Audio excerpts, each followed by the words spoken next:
continue our conversation today about leadership, and I'm here with Pastor Kenneth again, and what I'd like to talk about today is the fact that I know for myself as a young leader, there's always somebody that you answer to. I think we know that in leadership, no matter how high up you go, you always have someone that you answer to. Right. And my question is, as a young leader, what I find is that there are certain things that I've been given, and at some point I really like to take ownership of those things. But I find that in that there's a tension, and the tension that's there is that as I'm taking ownership, I'm also responsible for giving my leaders what they would like to see and in fulfilling their vision. And I'd like maybe just to pick your brain about how we can manage that tension, and maybe some ethical guidelines in approaching our leaders when it comes to maybe disagreements that we might have with them. First and foremost, I think that's a great question, because I think that tension probably exists more than we actually know. First and foremost, you know, when someone delegates something to you, they're not actually saying it's yours and you own it.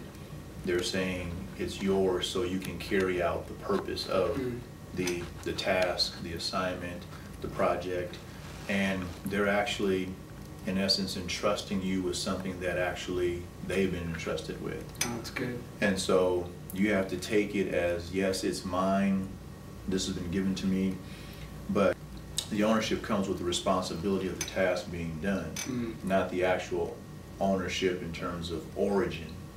So it didn't originate per se with you, so you really don't own it, so you're just responsible for it.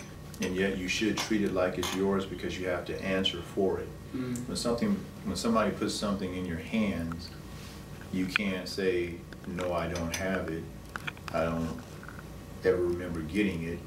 You have to answer for what's in your hands. You have to do something with that. That's good.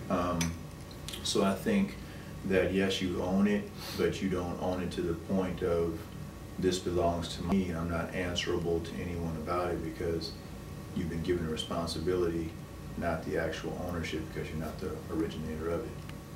Okay.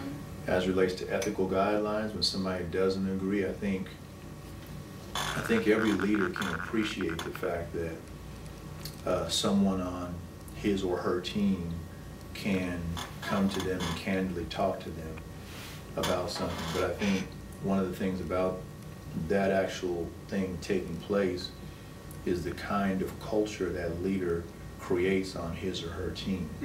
If there is a culture of security and openness and an invitation to ideas and new thoughts, then a person may feel more comfortable about that.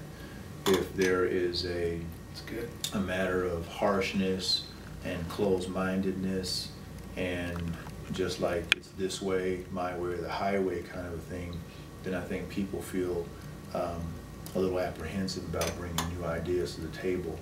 So I think the onus really isn't on the individual in terms of how I feel about bringing it.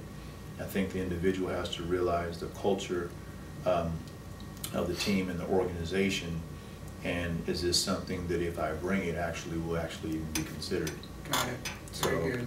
It's a few thoughts on that. Well, that's really good. Let me ask you this. If I'm a leader serving under another leader, and I get to a point where I feel like the vision that I have for what I'm doing goes way beyond at least what I see my leader's vision as being, what do I do at that point? Do I quit? Or what would be my options? I think number one, you don't quit. I think what happens is that scenario, I think, is very prevalent, to where when you work under somebody, you have your own dreams, your own vision and things like that, but you don't quit. What you do is you keep being faithful to what you're doing, what your responsibilities are, and then you get input from other people as to how you can best handle the situation, because more than likely you aren't the first one who's ever gone through this situation. So other people who have had this happen to them see how they have managed and navigated through those waters. Nice. Next thing I would say is there's a timing, I think, to the beginning of anything. And good. you want to make sure when you do exit something that you haven't burned that bridge and hurt those who have entrusted you and given you an opportunity. Because most of the opportunities that were created for you were not created by you. Nice. So you have to realize that and hopefully have some kind of integrity and appreciation for that opportunity. And then when that time comes and you feel it's just so strong in me, I cannot sit on this too much longer, when it becomes, I'll say, unbearable, then you go to your leaders and you talk to them about it. You get their input, their intake, and then hopefully they'll be able to discuss it with you and draw up some kind of timeline. It's good. Before you depart, so it's a smooth transition, not a difficult one. Very good.